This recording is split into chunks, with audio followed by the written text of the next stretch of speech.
Eu queria sugerir para vocês, para a próxima aula é a última aula, né? Eu queria sugerir,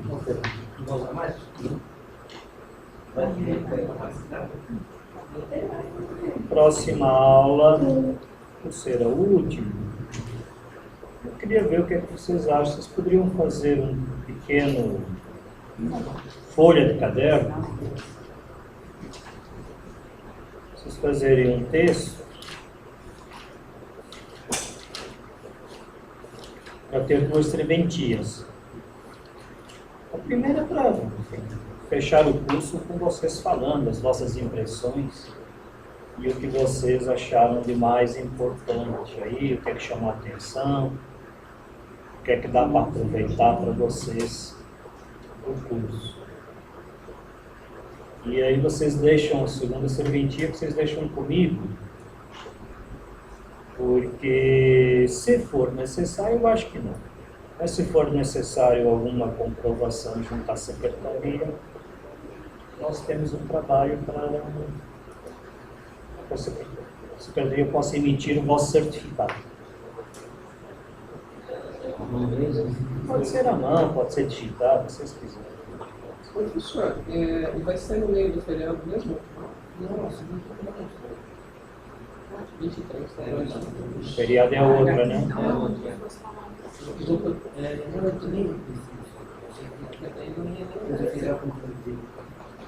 Você fez no dedo, funcionou, né? Eu fiz na calculadora, não funcionou. Tá bom? Tá bom.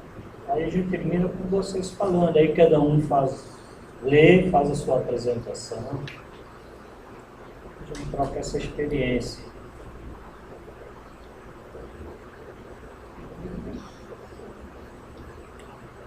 Para a aula de hoje, eu trouxe para vocês, estou pensando em falar com vocês sobre... Eu sei que tem uma pergunta, já chegamos lá. Eu trouxe para vocês para discutir subjetivação, Isso mesmo. objetivação, a diferença entre conhecer e cuidar, Isso também.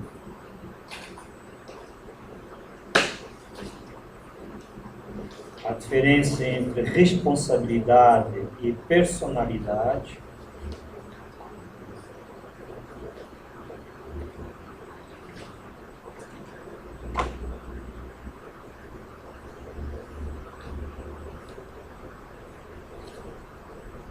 e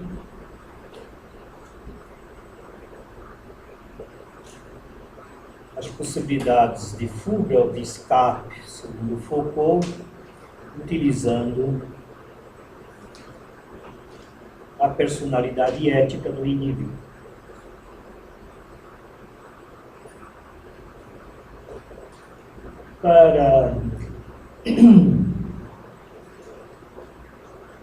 Vamos começar falando para vocês sobre subjetivação. Este item, um item que no Foucault tem dois sentidos.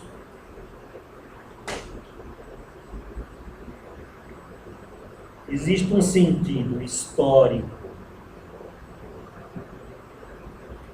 realizado biopoliticamente pelo Estado,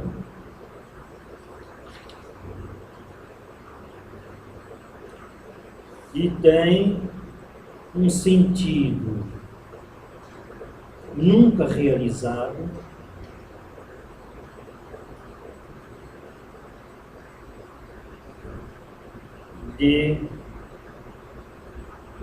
do indivíduo que cuida de si.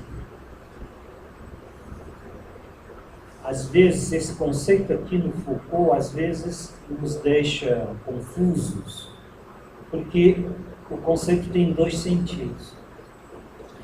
Mais para o final, nos últimos textos, de 80 para frente, para cá, de 80 a 84, né? O Foucault Inclusive, tem várias entrevistas que ele se dedica a esse conceito. E até onde eu lembro, parece que um pouco espicaçado lá pelos colegas dele, como o Deleuze, sempre o Deleuze, né? O Deleuze é assim um alter ego assim, do Foucault, né? Mas criado pelo próprio Deleuze, não criado pelo Foucault. Acho que a academia, quando ele escreveu a primeira parte da história da sexualidade, ele foi criticado pelo Deleuze, principalmente pelo Deleuze, que era quem ele considerava mais. Ele ficou 8 anos sem escrever. Mas ele dava entrevistas e tal. E uma das coisas era isso aqui. Acho que ele levou muitos anos para conseguir ele mesmo entender qual era o movimento que estava escondido por trás do próprio conceito que ele usava. Vou tentar explicar para vocês, então, antes de mais nada, os dois sentidos que o termo subjetivação aparece na obra do Foucault. Um como realidade histórica e o outro como a utopia nunca realizada no cuidado de si. A subjetivação, no sentido da biopolítica,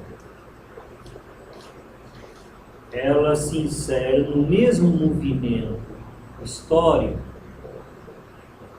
em vários momentos da humanidade, em que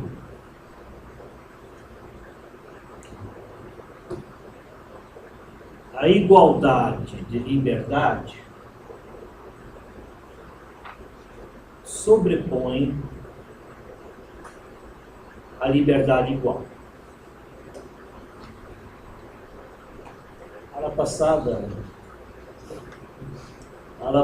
eu está rindo. Não, você viu a frase, né? Você viu a frase? Igualdade de liberdade sobrepõe a liberdade igual. Pois é. Na aula passada, eu vou explicar. Coisa de filósofo. Né? Então, Na aula passada eu disse que trabalhei com a antinomia entre poder, querer e querer, poder, mostrando que são coisas diferentes. Agora estou trabalhando com a antinomia. Eu vou ter que dar risada. Se aqui fosse um lugar sério, eu estava ferrado. Tá.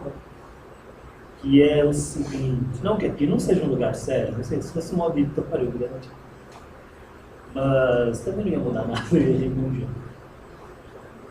Mas eu explico para vocês, deixa eu me concentrar. Perceba, quando nós falamos igualdade de liberdade, pressupõe que todos somos igualmente livres. Portanto, significa que estamos colocando o nosso foco na liberdade. Mas quando nós dizemos que podemos ser todos livres, mas não livres iguais, estamos colocando o foco na igualdade. Então vamos ver historicamente, acho que fica mais claro antes de eu continuar com isso. Os escravos, quando se libertaram ao fim do Império Romano, se libertaram pelo fim do Império Romano. Eles viraram servos da gleba. Os senhores mais poderosos imediatamente retalharam os territórios e se transformaram em príncipes, e os mais poderosos se transformaram em reis. Aquela imensidão de pessoas que até então trabalharam para esses senhores, continuaram trabalhando na Idade Média, só que agora como servos da gleba.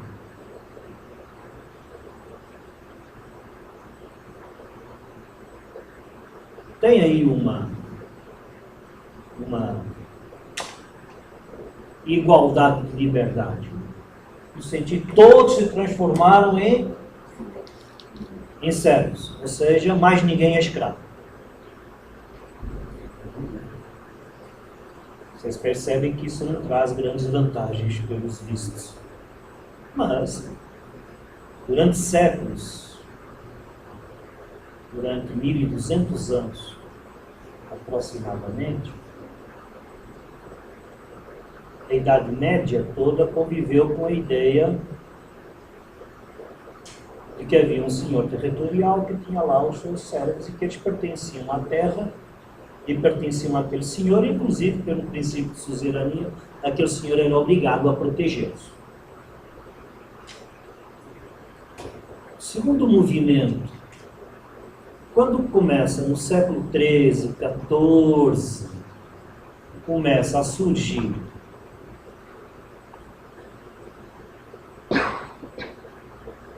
os primeiros burgos, as primeiras cidades, existe um movimento de liberdade dos servos. Eles saem da terra e vão para a cidade. Inclusive são feitas leis, como no caso da Inglaterra, um pouco depois, mas são feitas leis para tirar compulsoriamente a relação intrínseca entre o servo e a sua localidade regional, que era aquele feudo, que era aquele reino. Qual foi o discurso para oficialmente se fazer isso? Acabar com a escravidão da gleba. Metáfora, né?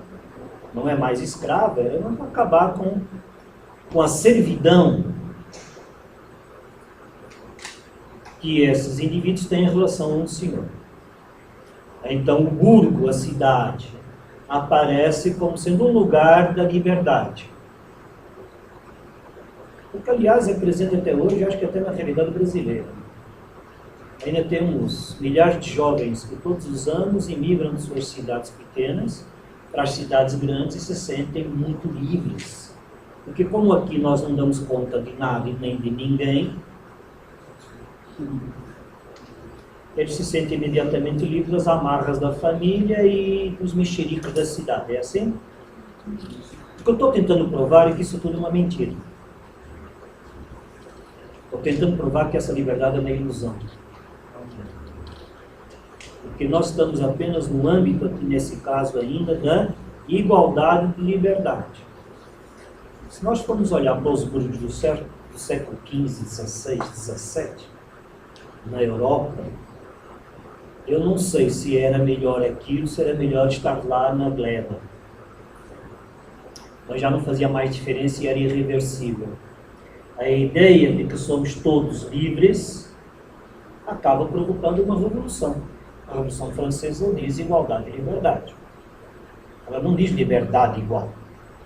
Ela diz somos iguais na liberdade, mas ela não diz somos livres igualmente.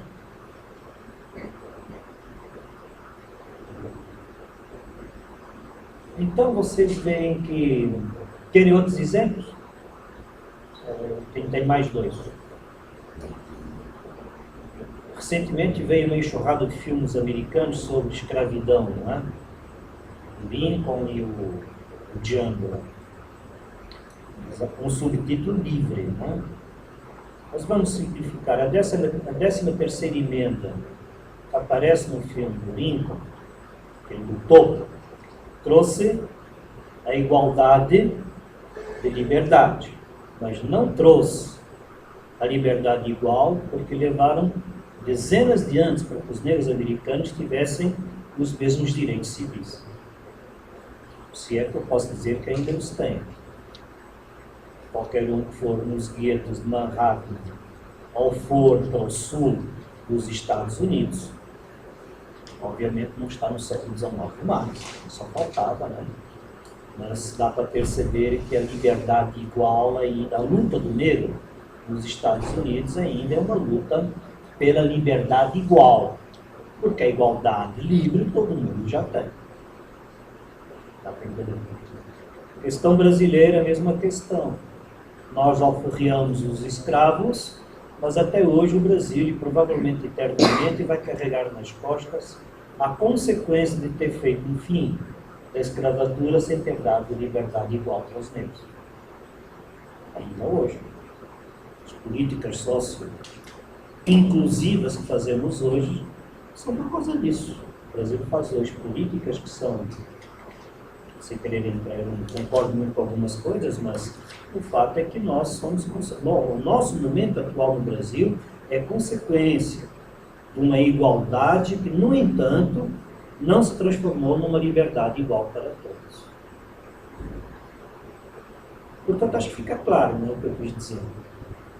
Dizer que somos livres não significa dizer que somos iguais. Uma coisa é a igualdade na liberdade, outra coisa é a liberdade igual. O que faz o Estado moderno, diz o Foucault? A mesma coisa. Ou seja, aquilo que nós já vimos aqui de não matar mais, então os apenados, né? A questão do não ter mais pena de morte. A questão da ideia do confinamento como ressociabilização.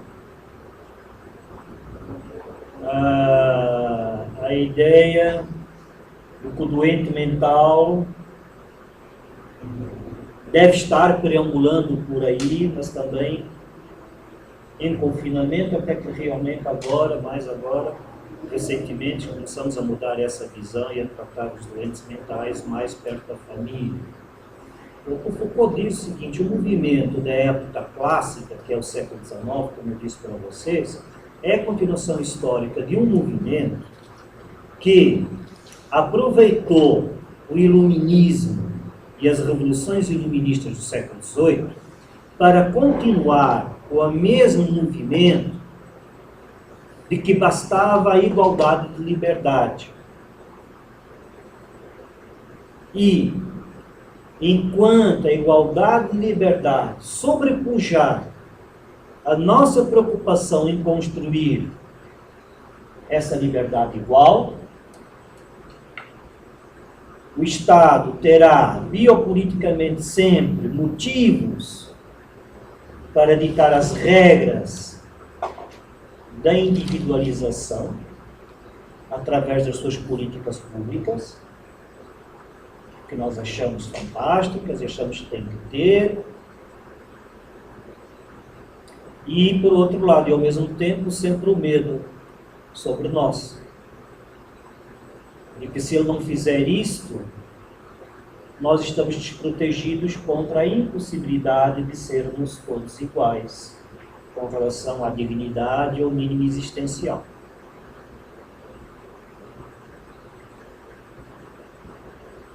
Falámos isso na aula passada, com relação aos homens infames ou excluídos. Eu lembro que eu falei aqui para vocês, eu sempre me fazia confusão porque que os Estados Unidos sempre tem 2, 3, 4% de pobres. Por que a Inglaterra tem gente dormindo no metrô à noite? Não há absoluta necessidade disso. Não precisa, né, cursar grandes, ser pós-doutor para perceber que não existe nada com relação à dotação orçamentária e à riqueza desses dois países que não possa ter políticas mais eficientes de combate à extrema miséria. Uma coisa é ser para o Brasil. Somos diferentes. Não devemos acreditar só porque nós somos um país eternamente em desenvolvimento. Escuta esse negócio de desenvolvimento desde a década de 60. Nós somos eternamente em desenvolvimento, mas também tem coisas que nós como cidadãos ainda, nós ficamos muito a dever enquanto política, governo e ações proativas dos indivíduos para essas pessoas. Então, o que eu estou dizendo é o seguinte, o que é, não sei se eu estou muito erudito, o que é subjetivação na verdade histórica real? sempre a ideia que a liberdade por si só é suficiente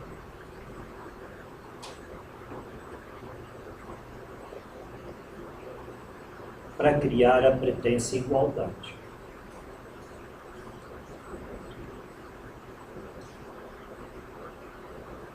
Aí os indivíduos olham para a realidade e percebem as desigualdades e as diferenças gritantes.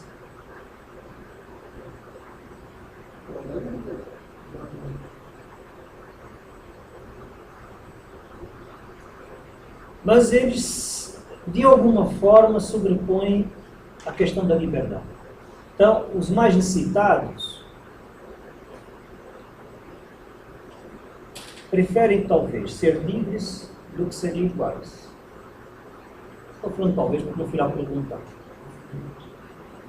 Pessoal, não ponha nas minhas palavras coisas que eu não estou dizendo. Já chego, provavelmente, daqui derivam outras questões. Já vou até eliminá-las no meu, porque não é isso que o Foucault está dizendo. Não acabei de dizer que então deveria ser o contrário, é melhor uma ditadura do que a liberdade. Não foi isso que o Foucault disse. Não é isso que ele está querendo dizer. Ele está constatando um princípio, um movimento de sublimação perverso que faz que, à luz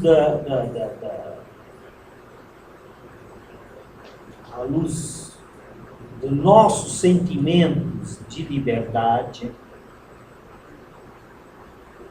busquemos sempre uma igualdade posterior, mas que tem que ser orientada, comandada por um terceiro. E a miséria acaba ficando por aí, mais ou menos, depende agora aí das eficiências e dos interesses dos Estados, mas a miséria acaba continuando e ficando por aí para dizer para nós o tempo todo o seguinte: você já não tem liberdade, você não é livre, então fica com a liberdade, deixa que eu faça o resto. Só que você precisa me dar tempo, porque não dá para todo mundo. E aí está criado um mínimo existencial. Aí esse mínimo existencial é mínimo do mínimo do mínimo. Ah, não tem hospital em todo lugar. Tá bom, mas tem lá uma cesta básica de 70 reais. Agora você não vai chegar numa família miserável e vai dizer, então devolve os 70 reais que eu vou fazer o hospital. Não dá para fazer isso, portanto você teria que ter duas dotações, né? Você teria que ter dois investimentos. Como estamos sempre procurando melhorar as nossas condições de vida e a nossa dignidade, e como também, por outro lado, sempre está aí a indignidade e a miséria, o Estado moderno se aproveitou da Revolução Francesa mais uma vez para vender para as populações de que alguém teria que pagar o preço. Ou seja, que a liberdade tem um preço. Ao que parece, o preço da liberdade é a desigualdade. Porque esta questão sempre se coloca: você quer igualdade ou você quer liberdade? Vocês já aprenderam isso. Todos que estão aqui sei que aprenderam, pelo menos ouviram falar. Essa é a diferença entre o Locke e o Rousseau, por exemplo. O Locke com o liberalismo, onde o foco é a liberdade, e o Rousseau, o foco é a igualdade. Mas isso não significa que o Rousseau estava apregoando a igualdade em detrimento da liberdade. E um Estado moderno que queira ter alguma legitimidade, algum governante que queira minimamente preservar o seu poder, vai chegar para a sua população, né, para a população e para o cidadão, e vai dizer: olha, eu tenho um jeito de dar mais condições de vida para vocês, mas eu vou ser um ditador, tudo bem? Esse tempo acabou. Ele não consegue mais fazer isso. Se alguma coisa sobrou da Revolução Francesa, eu tenho que falar, estou falando desde o primeiro dia. É que não dá, eles caíram numa própria armadilha. Não é que eu não queira. Querer, ele quer e eu deseja. Mas é que ele não consegue fazer este discurso. Esse discurso só é possível nos lugares mais miseráveis. Claro que um discurso como este, numa favela, é capaz de fazer mais sentido que num lugar, né, num bairro onde as pessoas, ainda que humildes, tenham lá o seu trabalhinho, né, sofrido, acorda cedo, vai dormir tarde. Eu tenho a impressão que, por exemplo, um discurso como este já não entra mais dentro da casa de uma família humilde, cujo filho pela primeira vez conseguiu virar a universidade. Entrava facilmente quando não tinha o filho na universidade. Mas agora com o filho na universidade, o que é que aparece para esta família? Né? Nós somos pobres, mas o Estado não está nos dando a condição da verdadeira igualdade. É metalinguagem isso aqui. Isso aqui é um discurso. O que eu estou tentando dizer a vocês é, se isso aqui tem algum sentido, esta é a verdadeira causa de toda a violência. Porque este é um discurso que ultrapassa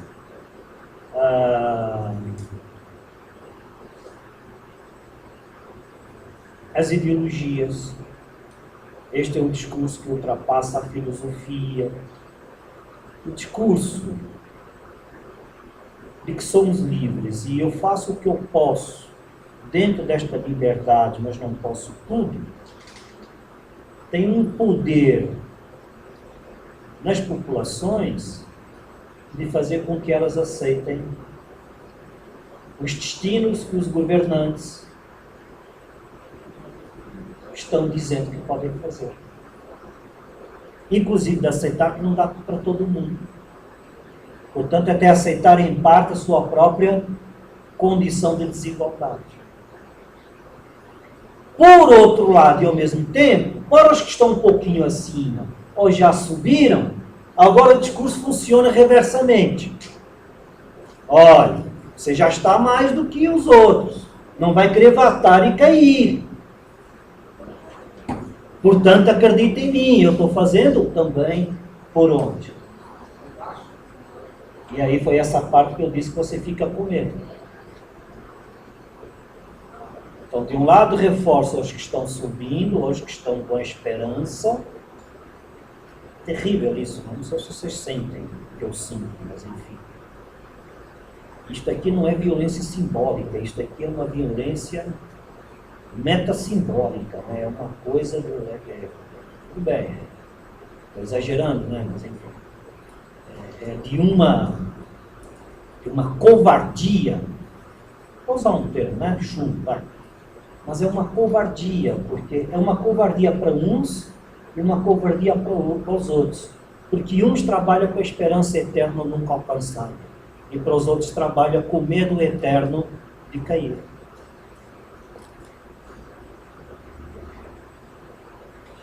Este mesmo, e aí é por isso que esses autores franceses, eles, sem querer, eles cada vez mais foram entrando para dentro da psicologia. Até que os psicólogos e os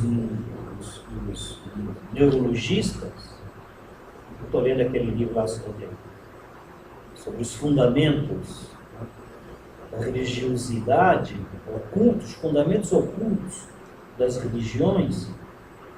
O cara dialoga com o psicólogo e com o neurologista. Eu não sei se nós, muito em breve, não vamos chegar à conclusão de que no fato da história, esse movimento de cada um é um porque é livre,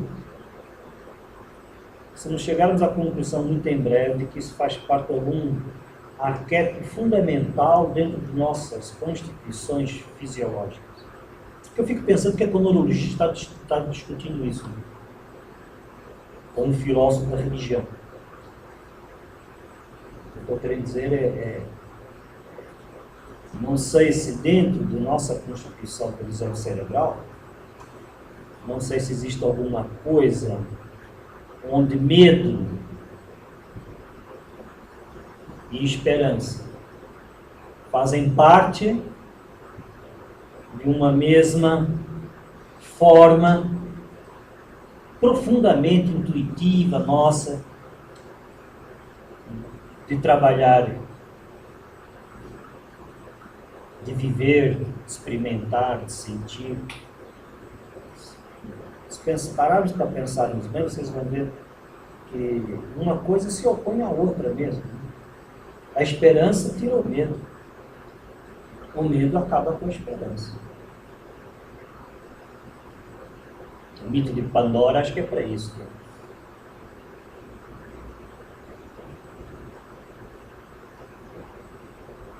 Talvez o mito esteja mal contado. Mal contado não, mas uma leitura que eu posso fazer do Pandora é o seguinte.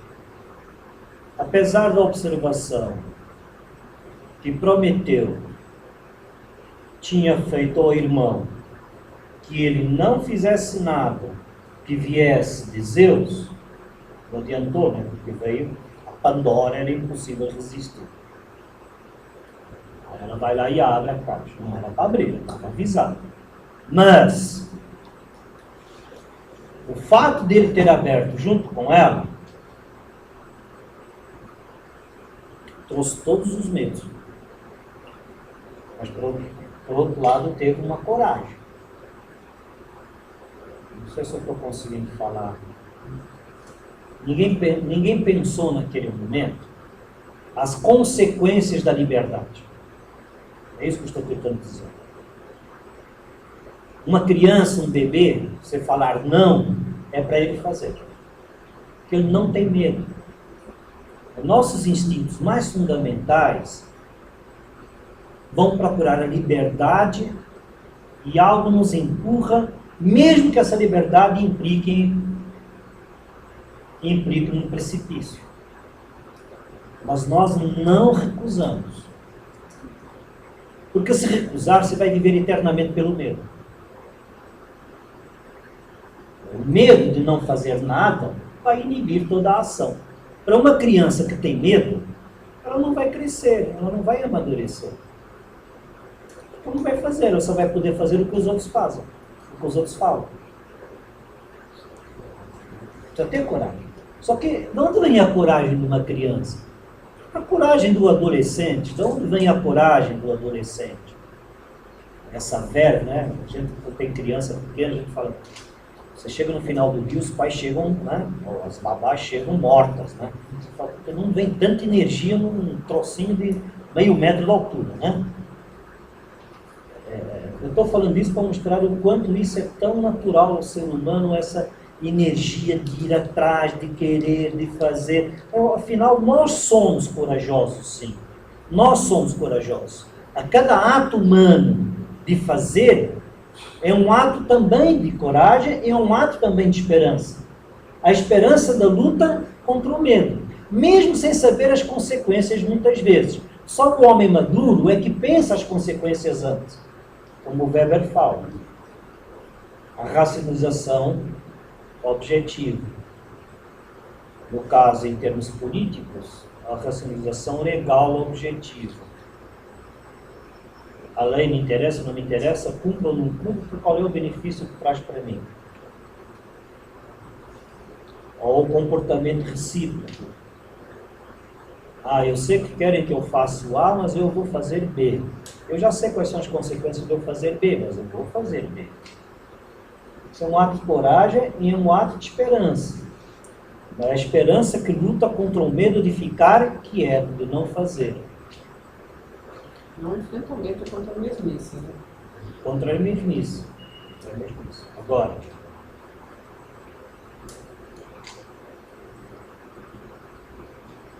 será que isto explica por que a liberdade nos é tão forte? É por isso que eu fiz este curso. Estou tentando procurar explicação porque é que o primeiro movimento da subjetivação que o Foucault fala é um movimento vencedor. Não sei se vocês entendem, mas é assim, o Estado, agora acho que eu posso então fazer. Isso aqui é Nietzsche puro, tá? Eu já tinha visto isso no Nietzsche. Mas a questão é assim, eu individualizo e digo, cada um de vocês é um sujeito livre E, portanto, vocês são diferentes na vossa liberdade. Subjetivei cada um de vocês. Ou se vocês quiserem, agora que vem a questão que a gente não percebe, que a gente isolou cada um de vocês. O que eu fiz foi isolá-los. Ou seja, vocês são apenas mais um. Mais um número. Isso. A semana passada a gente falou. Mas todos têm CPF, então somos todos igualmente livres. Entendeu? Agora, daqui, este é o movimento de subjetivação, então vamos dizer assim, este é o lado ruim da história. E eu estou procurando, fiz esse discursinho aqui para tentar explicar o porquê é tão simples e tão fácil. E sempre foi, porque não é de agora, aí é que está a coisa interessante, que os homens, para qualquer movimento de liberdade, empenhassem sempre as suas forças. Cuidado. Não está o Foucault dizendo que este empenho para a liberdade não deve existir. O que ele está dizendo é, e depois? Quer dizer, você faz todo um esforço para ser livre e depois você para, porque você já está livre. E agora você para por dois motivos. Pelo medo de voltar atrás na liberdade, pelo medo de ficar olhando para os outros que ainda não a têm tanto quanto, e o medo de perder a bênção daquele que pode garantir alguma coisa dentro dessa liberdade. Porque sempre alguém vai garantir alguma coisa dentro dessa liberdade. O pai no sentido de família, coitado do pai, né? É uma maldade, né? Que nem o Siddhartha fala, meu filho fala, sem pai não existe filosofia, né?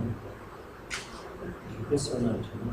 Tudo é culpa do pai, né? Até eu, na hora de eu que sou pai, falo pai, né? O pai tem que levar eternamente, parece que não tem mãe, né?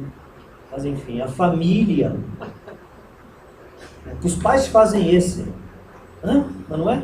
Os pais fazem esse discurso para os filhos, né?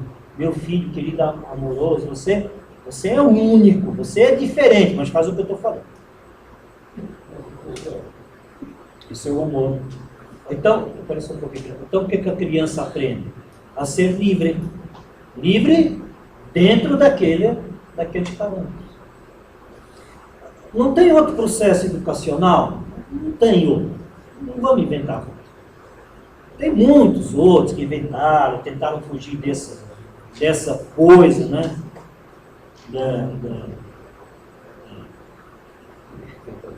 Essa coisa, posso falar? Essa coisa judiciosa.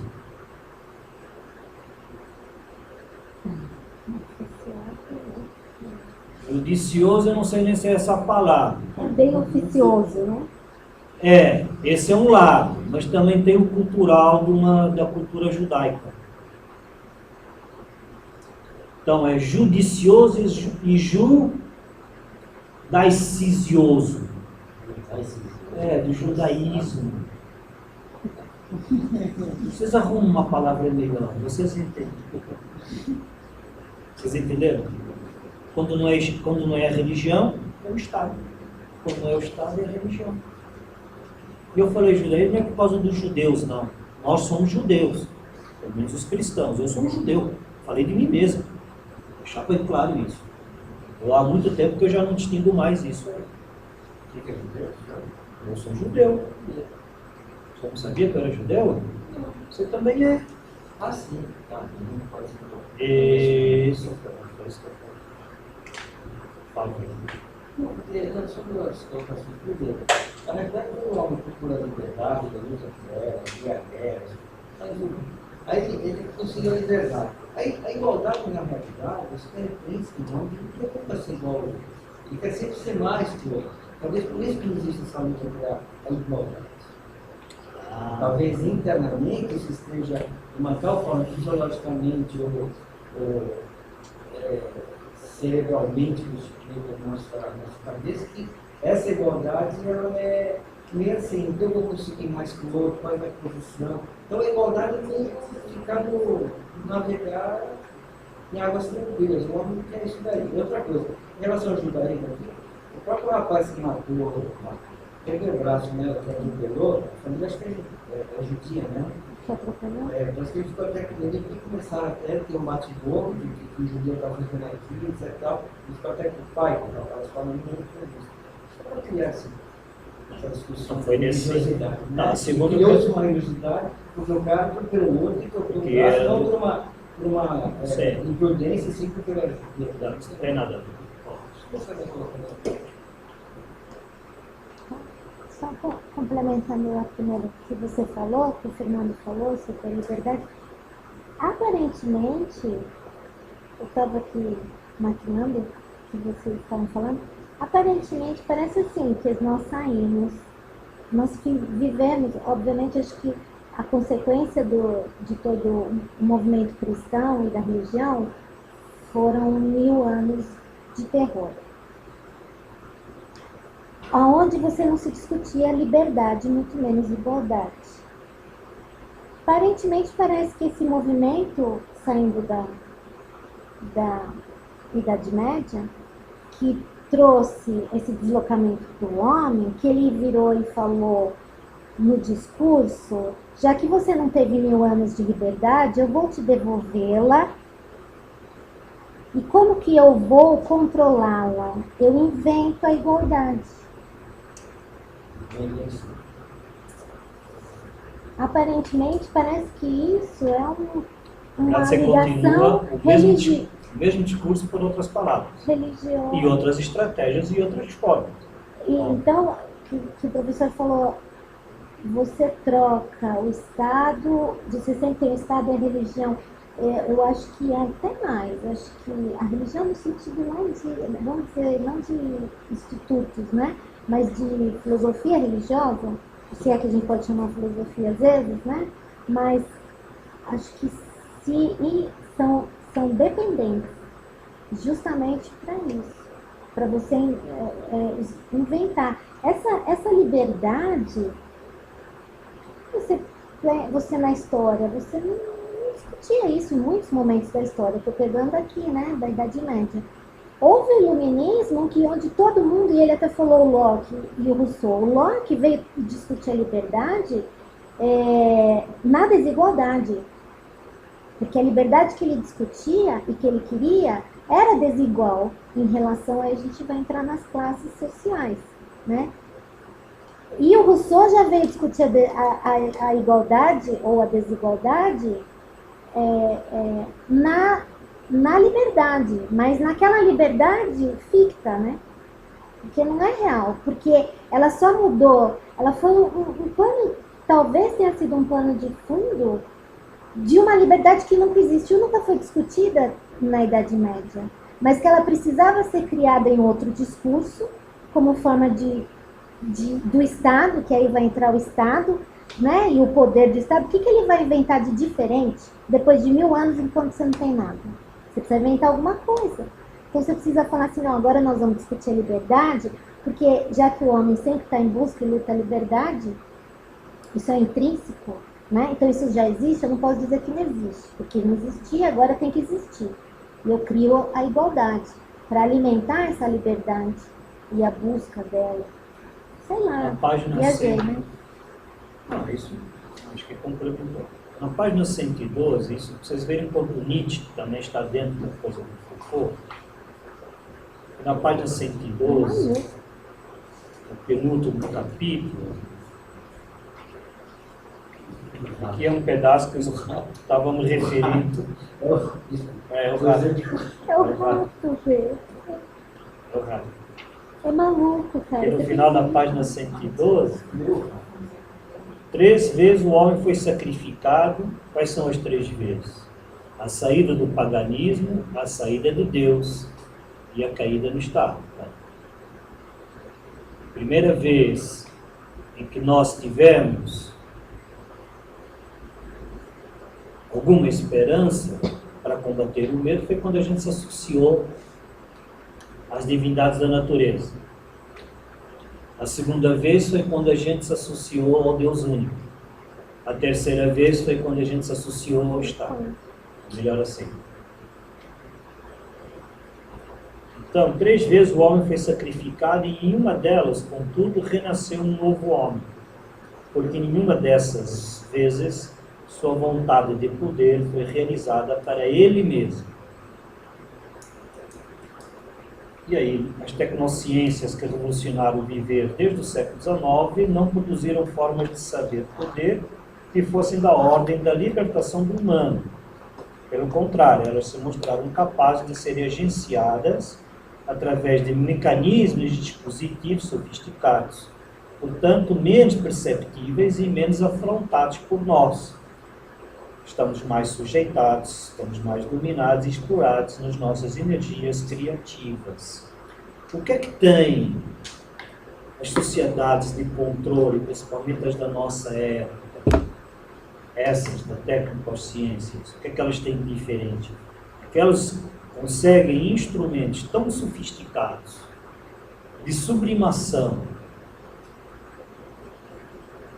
que ao mesmo tempo fazem esse jogo de que estamos bem porque estamos livres, e o jogo, que é aquela frase como é que é, do Estado, com relação ao Estado ao poder público, o jogo é ruim com ele, pior sem ele. E filosoficamente, pessoal, isso aí é muito, muito ruim. Eu sou meio suspeito, eu sei, mas é porque isso acaba com a esperança, acaba com a humanidade. Uma frase do tipo, né? Ruim com o Estado, pior sem ele, é o primeiro passo para a objetivação. Aquela divisão que eu fiz e que possibilita agora trabalhar, gerenciar, ser o gestor de cada um, igualmente todos iguais nas suas liberdades de átomos. Cada um absolutamente isolado e sozinho. Dividir para governar. Dividir cada um, acabar com as energias e os potenciais de aproximação. Outrora, até o século XIX, isso se chamou, até o começo do século XX, isso se chamou revoluções. Depois das 2 guerras, acabou as revoluções. Começaram as matanças tecnocídias, né? Genocídios técnicos, científicos. Não é mais morte porque tem ideologias e pretensões utópicas de mundos diferentes. Não. É porque não é possível ter mundos diferentes para todo mundo, então farei com vocês todos o melhor que eu puder fazer para cada um, porque cada um é cada um. E você não vai querer ser igual ao outro para não ser tratado desta forma. É um discurso tão perverso. Porque ele mexe ele é tanto mais perverso quanto ele mais mexe com o fundo da nossa alma, o que nós queremos ser como indivíduos. Acho que é isso que você quis dizer. Nós sempre vamos querer ser diferentes. Por isso que eu fiz todo aquele discurso de onde vem. Agora, por que ninguém se pergunta mais se dá para eu ser diferente estando junto?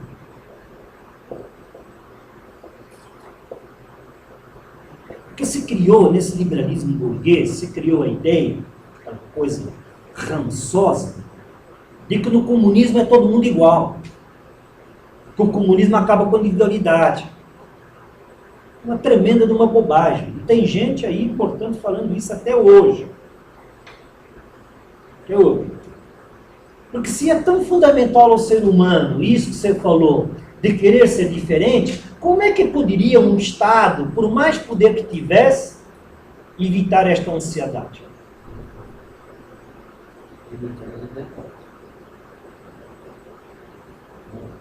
limitando a liberdade, Você não tira a prática, e tem costas aqui, costas isso, costas para lá. Não, você pode fazer, só que você tem a opção de que se você fizer, Não, mas aí não precisa. você tem a consequência, e aí você acaba não tem fazendo essa, porque né? nós somos covardes. eu pensei nesse sentido, mas você tem toda. Mas é isso, tá? O final é esse. Fazer essa sempre vai. Lembra a Sibéria que semestre na aula passada? Os caras foram. Os caras fizeram. E fizeram individualmente. Não porque já estavam objetivados por esta subjetivação espúria, mas porque fugiram da objetivação daquele estado horrível, procurando uma outra subjetivação. Estou aproveitando para vocês verem a diferença. Uma é esta do Estado. Quando o Estado subjetiva as pessoas e as trabalha, faz a gestão delas individualmente, esvaziando possibilidades de aproximações que aqui eu empolguei, já cheguei às velhas revoluções, que nós não temos mais. Os grandes discursos, as grandes narrativas revolucionárias eram as narrativas de ir junto, de fazer acontecer junto. As pessoas hoje querem fazer acontecer sozinhas, mas não é sozinhas na construção do seu eu, é sozinhas no eu e no tudo, e no fundo acaba não sendo coisa nenhuma, porque ninguém pode viver desse jeito em sociedade. Esse querer ser diferente que você falou, não é possível também fazê-lo de tal forma, em todas as amplitudes, enfim, todas as dimensões, isolado, não é o eremita, né? Estou me lembrando aqui do Aristóteles, não sei se está dando para entender o que eu estou falando. Estou lembrando do Aristóteles, o eremita é um antiético.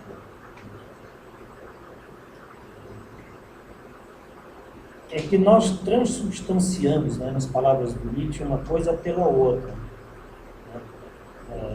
O Nietzsche foi fazer a obra dele lá, uma parte ele estava lá doente, foi enxaqueca e tal, não sei o quê. Saúde debilitada, foi lá para os Alpes, lá da Itália. Muito bem. Ele está naquele, eu fico imaginando, ele naquela hotelzinho, uma pousada, com a janela aberta para as montanhas, num quarto que tinha uma cama, uma cômoda e uma cadeira. E eu fico imaginando, esse cara estava sozinho. Mas quando o amigo foi buscá-lo, que ele já estava tentando a cabeça, ele estava na cidade andando de um lado para o outro, no meio das pessoas.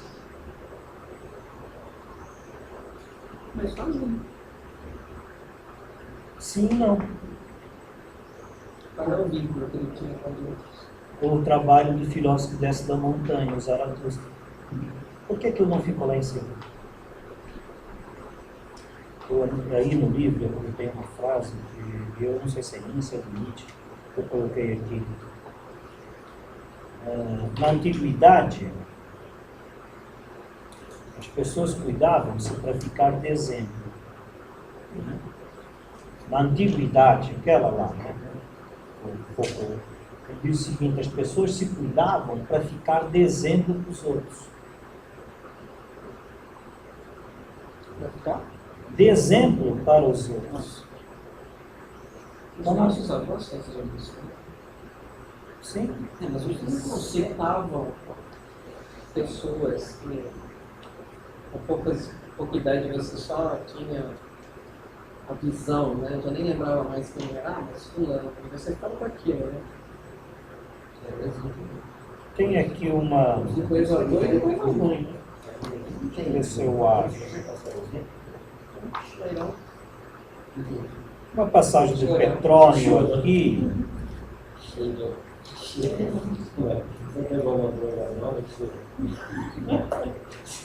Não sei se vocês viram aqui uma passagem do Petrônio. Será que vocês... Não sei, estou perguntando para você me ajudar a achar.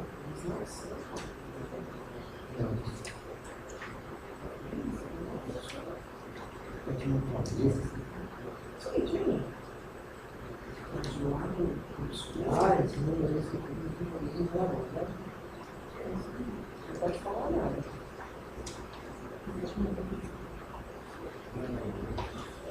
Pode ser preconceituoso. Agora eu não estou achando. Está aqui, achei. Página 92, no final. Página 92.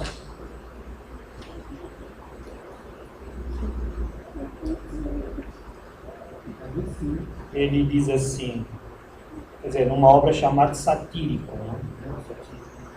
Sinto-me ao nível de qualquer outra pessoa. Caminho de cabeça erguida. Não tenho a menor dívida. Jamais fui chamado aos tribunais. Nunca ninguém me disse no fórum do tribunal, né? Devolvo-me o meu dinheiro. Comprei um pedacinho de terra e o meu cofre não está inteiramente vazio. Dou de comer a 20 bocas, a 21 coltão. Obtive também a libertação da minha mulher, a fim de que o seu seio não servisse a ninguém para enxugar as mãos. E isso me custou 1000 dinheiros. Aqui é Império Romano, portanto era uma escrava. Elegeram depois gratuitamente um dos 6, representante da cidade numa cidade de Roma. E espero não ter de envergonhar da minha vida depois de morto. Olha isso aqui. Espero não ter de me envergonhar da minha vida depois de morto. Quanto a mim, prezo mais meu crédito do que meus tesouros. Quem poderá dizer ter-me chamado ao dever 2 vezes? Nunca foi preciso me chamarem ao dever 2 vezes. Se eu tirasse as últimas palavras, você olha e diz, bem, esse cara é um cara isolacionista, né? Humilde, quietinho e tal, tem a idade dele, não quer saber de mais nada. Mas por causa dele ser assim, ele é obrigado a fazer política. Ele é um dos 6 representantes da cidade dele.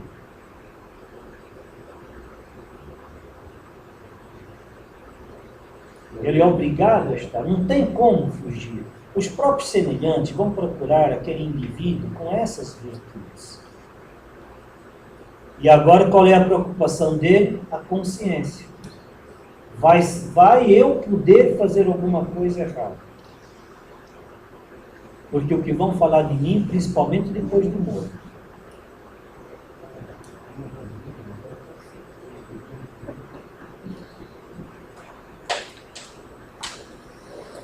E para terminar, antes do intervalo, eu só queria fazer assim uma observação ao Fernando. Ó. Não você, ó, você falou. Não. Sabe, assim, o ser humano sempre vai querer mais. Não se deixem levar pela ideia que isto não está errado. É isso mesmo, acabei de dizer. Mas a questão é assim, cuidado, porque fica parecendo que não tem como fugir da reserva do possível desse jeito. Porque isso pode dar instrumento para o inimigo, para a objetivação que o Estado faz conosco. Está vendo? É por isso mesmo. Como todos querem mais e têm o direito de querer mais, eu não tenho como atender e jamais haverá possibilidade de fazer isso. Então, só vou poder dar a cada um o que eu puder. Está vendo como eu sou necessário? Por que tem ciência econômica? Porque existem sempre recursos escassos para necessidades crescentes. Está vendo como precisa de alguém que vai gerenciar a economia do público? Aristóteles também dizia, só o direito público deve ser... Eu coloquei vários aqui. O Aristóteles dizia... Vou voltar depois, eu vou falar para vocês. O Aristóteles dizia, só o direito público deve ser escrito pelo soberano, ditado pelo soberano. As interpartes não precisam da formalização do direito. A elas cabe a boa-fé e a liberdade. O Estado hoje não faz isso. Ninguém faz um contrato de bolo. Na simples venda de um carro existe um problema operacional logístico. Vai confiar ou não vai confiar? O que você faz primeiro? O vendedor assinou o documento ou primeiro ele recebe o dinheiro na conta? Recebe o dinheiro na conta. Vai eu agora querer praticar na realidade a filosofia do Foucault para mostrar o quanto é possível eu me afastar da objetivação do Estado e, portanto, poder olhar nos olhos do comprador e dizer: imagina que sou vendedor, confio em você. Legal. Se não posso fazer isso, já não existo mais. Eu não sou um indivíduo. Eu sou um papel com um contrato com 2 assinaturas. Que só tem valor o papel, a tinta e as assinaturas, simplesmente porque temos o CPF e RG dado pelo Estado e porque o Estado tutela, ainda que à distância como Deus, omnipresente e omnisciente, a minha relação interpessoal com outro indivíduo. E olha lá. O olho lá ficou pior, ela ainda trouxe a ineficiência do Estado para o fazer. Né? Mas talvez isso seja um bom caminho anárquico. Começar a destruir toda a eficiência do Estado para as pessoas perceberem que podem viver sem ela. Ah, fecharam o Congresso. Ela falou semana passada. É óbvio que eu não posso fazer isso, mas é o fracasso da intersubjetividade humana. Mas vai ficar fazendo a manutenção daqueles lá que não fazem nada? Ah, você voltou à questão. Você vai ser daqui agora com um aparato teórico para fechar o Congresso. Fazer intervalo, vou descer um pouquinho. Mais municiada, eu vou sair daqui agora. Com bandeira e tudo. Sei, mais anarquista. Do que eu entrei. Volto já.